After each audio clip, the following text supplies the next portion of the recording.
Hello friends, ఈరోజు మనం section 30 of the partnership act గురించి చదువుకుందాం. సెక్షన్ 30 ఎవరి గురించి మాట్లాడుతుందంటే మైనర్ అనే వ్యక్తి పార్ట్నర్షిప్లో ఒక పార్ట్నర్గా ఉండవచ్చా లేదా, ఉంటే కండిషన్స్ ఏవి, లేదంటే ఏంటి కండిషన్స్ అనేది మనం ఈ వీడియోలో తెలుసుకుందాం అన్నట్టు.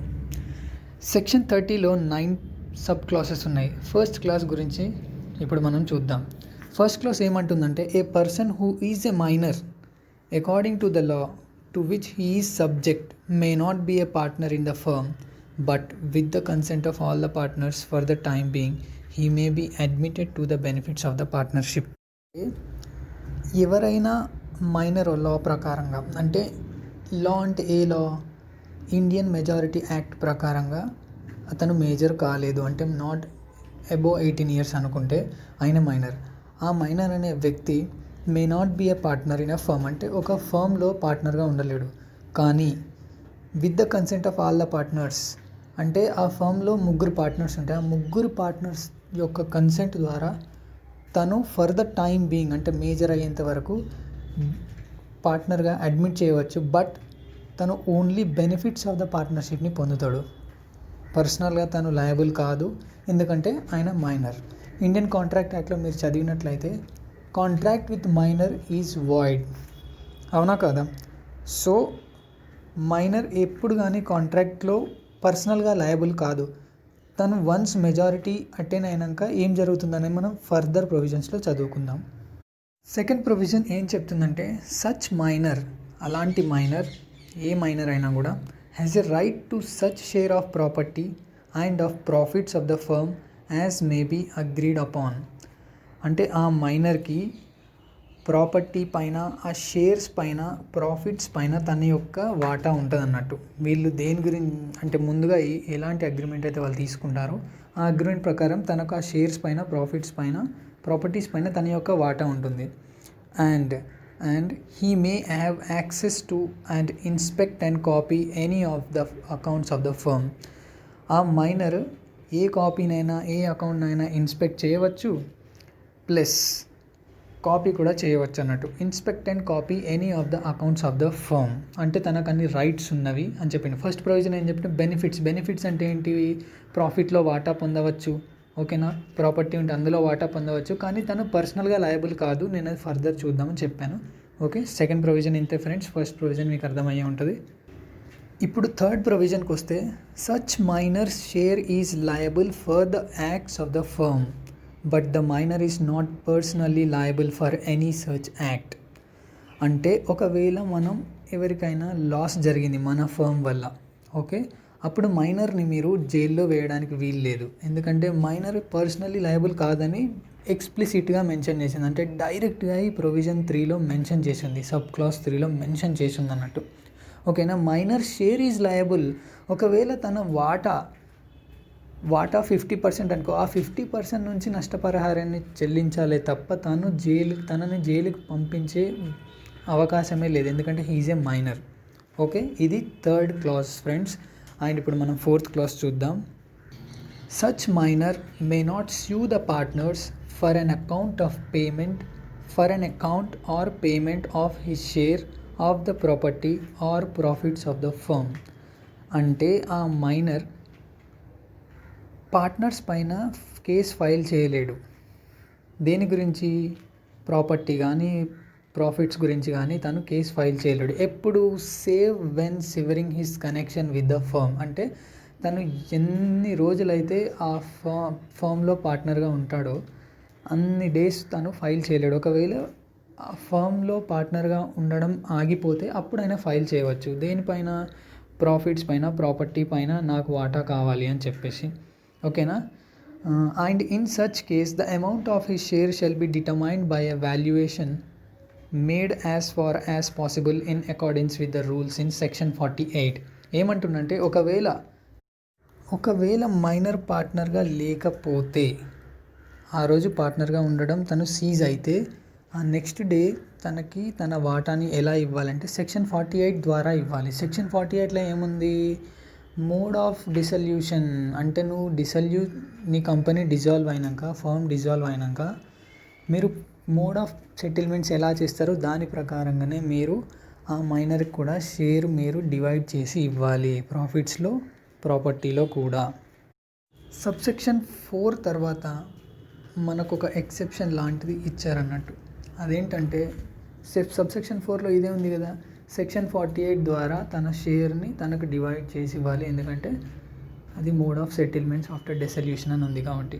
ఇక్కడ ఎక్సెప్షన్ ఏంటంటే ఎప్పుడు పడితే మైనర్ ఇప్పుడు వెళ్తున్నా అంటే అప్పుడే తనకు షేర్ ఇచ్చేయాలి. ఒకవేళ మన పార్ట్నర్షిప్ లేని ఒక్క పార్ట్నర్ అయినా కూడా మనం డిసాల్వ్ చేద్దామని అనుకుంటే వెంటనే ఫర్మ్ని డిసాల్వ్ చేయాలి. ఈ ప్రొవిజన్ మనకు ఫర్దర్ అంటే చాలా స్టార్టింగ్లో ఉంటుంది పార్ట్నర్షిప్ యాక్ట్లో.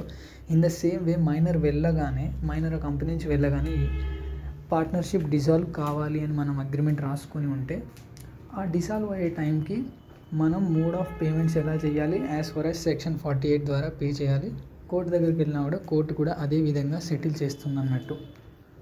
Okay, and coming to section 5, at any time within 6 months of his attaining majority or of his obtaining knowledge that he had been admitted to the benefits of the partnership, whichever date is later, such person may give public notice that he has elected to become or that he has elected not to become a partner in the firm, and such notice shall determine his position as regards the firm, provided that if he fails to give such notice, he shall become a partner in the firm on the expiry of the said 6 months. Section 5 ఏం చెప్తుందంటే ఈరోజు తనకి 18 months వచ్చినాయి. 18 months వచ్చిన తర్వాత 6 months లోపు తను లేదా ఇక్కడ ఏమందంటే ఆర్ హిజ్ ఆబ్టైనింగ్ నాలెడ్జ్, అంటే తనకు ఈ విషయం తెలుస్తుంది కదా మేజర్ అయిన 6 months, లేదా తనకి ఇంకో విషయం తెలుస్తుంది ఏమని, నాకు ఈ ఫామ్లో పార్ట్నర్గా ఉండడం వల్ల నాకు కొన్ని బెనిఫిట్స్ వస్తున్నాయని. ఈ రెండు విషయాలు ఏది లేట్ అయితే అది ఓకేనా, ఏది ఎక్కువ టైం ఉంటే అక్కడి నుంచి ఒక పబ్లిక్ నోటీస్ ఇవ్వాలన్నట్టు ఆ మైనర్. ఏమని, నేను మేజర్ అయినా కూడా నేను ఇదే కంపెనీలో కంటిన్యూ అవుతాను పార్ట్నర్గా, అయితే లేదంటే నేను కాను అని చెప్పేసి ఒక పబ్లిక్ నోటీస్ ఇవ్వాలి. ఒకవేళ తను ఆ పబ్లిక్ నోటీస్ ఇవ్వడం మర్చిపోతే లేదా ఈ పబ్లిక్ నోటీస్ ఇవ్వడంలో ఫెయిల్ అయితే ఆ 6 months అయిపోయినాక, మెజారిటీ అటైన్ అయినాక 6 months అని చెప్పాను కదా, 6 months ఖతం అయినాక తను పార్ట్నరే అని కోర్టు నమ్ముతుంది. అంటే చట్టం అదే చెప్తుంది, నువ్వు ఒకవేళ నోటీస్ ఇవ్వడం ఫెయిల్ అయితే you will be the partner అని చెప్పి సబ్సెక్షన్ 5 చెప్తుంది అన్నట్టు. సెక్షన్ 6 ఏం చెప్తుందంటే where any person has been admitted as a minor to the benefits of the partnership in a firm, అంటే ఏ పర్సన్ అయినా కూడా యాజ్ ఎ మైనర్ బెనిఫిట్స్ పొందడానికి పార్ట్నర్గా వచ్చాడు అనుకోండి ఒక ఫర్మ్లో పార్ట్నర్షిప్ యాక్ట్ ద్వారా, the burden of proving the fact that such person had no knowledge of such admission until a particular date after the expiry of 6 months of his attaining majority shall lie on the persons accepting that fact. నీ majority 6 months అయిపోయినా కూడా నీకు ఆ విషయం తెలీదు, ఏమని, అసలు నువ్వు పార్ట్నర్వే అని. ఓకేనా, ఈ సెక్షన్ ఏం చెప్తుందంటే ఎవరైతే అలా చెప్తారో వాళ్ళు ప్రూఫ్ చూపించాలన్నట్టు. మైనర్కి ఏం సంబంధం లేదు, సార్ అతనికి తెలియదు నిజంగానే 6 months అయిపోయింది అని చెప్పేసి ఎవరైతే అంటారో వాళ్ళు ప్రూఫ్ చూపించాలి నిజంగానే అతనికి తెలీదు అని చెప్పేసి. సెక్షన్ 7 ఏం చెప్తుందంటే ఒకవేళ ఆ పర్సన్ మేజర్ అయినాక అంటే మెజారిటీ అటైన్ అయినాక పార్ట్నర్ అయితే where such person becomes a partner, sub clause A ఏం చెప్తుందంటే his rights and liabilities as a minor continue up to the date on which he becomes a partner. ఓకేనా, తన rights liabilities minor ఉన్నప్పుడు ఎలాగ continue అయ్యాయి అలాగే continue అవుతాయి. అంటే మేజర్ అవ్వగానే తనకు ఎక్కువ షేర్ ఇవ్వటం తక్కువ షేర్ ఇవ్వడం, ఒకవేళ అది కాంట్రాక్ట్లో లేకపోతే పార్ట్నర్షిప్ యాక్ట్లో లేకపోతే ఓకే, అది లేకున్నా కూడా మీరు అట్లా ఇవ్వడానికి వీలు లేదు. మైనర్గా ఉన్నప్పుడు ఎలాంటి రైట్స్ లయబిలిటీస్ ఉన్నాయో అవి అలాగే కంటిన్యూ అవుతాయి. But he also becomes personally liable. ఇక్కడ ఏంటంటే పర్సనల్గా కూడా తను లయబుల్ అవుతాడు అన్నట్టు. అంటే తన ఫర్మ్లో ఏదైనా మిస్టేక్ జరిగితే లాస్ జరిగితే తనని జైలుకి పంపించడానికి వీలు ఉంటుంది, ఎందుకంటే ఇప్పుడు మేజర్ అయ్యాడు. To the third parties for all acts of the firm done since he was admitted to the benefits of the partnership. చాలా సింపుల్. సబ్ క్లాస్ బి ఏం చెప్తుందంటే his share in the property and the profits of the firm shall be the share to which he was entitled as a minor. ప్రాపర్టీలో ప్రాఫిట్స్లో అంటే firm యొక్క ప్రాఫిట్లో తనకి ఎంతైతే share మైనర్గా ఉన్నప్పుడు వస్తుందో ఇప్పుడు కూడా అంతే షేర్ వస్తుంది, నో చేంజ్ అని చెప్తున్నారు. సబ్సెక్షన్ 8 ఏం చెప్తుందంటే where such person elects not to become a partner. ఒకవేళ పార్ట్నర్ కాలేదు, మెజారిటీ అటెండాక నేను పార్ట్నర్గా ఉండనని చెప్పేసి వెళ్ళిపోయాడు. అప్పుడు ఏంటి సబ్ క్లాస్ 8 ఏం చెప్తుందంటే his rights and liability shall continue to be those of a minor under this section up to the date on which he gives public notice. నేను ఉండను అని చెప్పేసి వెళ్ళాడుగా, 6 monthsలో పబ్లిక్ నోటీస్ ఇవ్వాలిగా. పబ్లిక్ నోటీస్ ఇచ్చేంత వరకు తన యొక్క రైట్స్ అండ్ లయబిలిటీస్ మైనర్గా ఉన్నప్పుడు ఎలా ఉన్నాయో అలాగే కంటిన్యూ అవుతాయి. ఎప్పుడైతే పబ్లిక్ నోటీస్ ఇస్తాడో అప్పుడు ఆగిపోతాయి అన్నట్టు. సబ్ క్లాస్ బి ఏం చెప్తుందంటే his share shall not be liable for any acts of the firm done after date of notice. Notice ఇచ్చిన తర్వాత ఏదైతే ఫర్మ్ వల్ల నష్టాలు వస్తాయో ఆ నష్టాలకి తన యొక్క వాటా నుంచి ఏం లయబిలిటీ ఇవ్వడానికి వీలు లేదు. ఓకే. సి ఏం చెప్తుందంటే he shall be entitled to sue the partners for his share of property and profits in accordance with subsection 4. అంతే, తనకి ఇప్పుడు ఎవరైనా వాటా ఇవ్వలేదు అనుకో, నువ్వు పార్ట్నర్గా ఉండట్లేదు కదా, వెళ్ళిపోతున్నావు, సో నేను నీకు వాటా ఇవ్వను అంటే తను ఈ 8 clause సి ద్వారా ఫైల్ చేయొచ్చు అన్నట్టు వాళ్ళపైన. సబ్సెక్షన్ 9 ఏం చెప్తుందంటే nothing in subsection 7 and 8 shall affect the provisions of section 28. Section 28లో ఏముంది, డాక్ట్రిన్ ఆఫ్ హోల్డింగ్ అవుట్.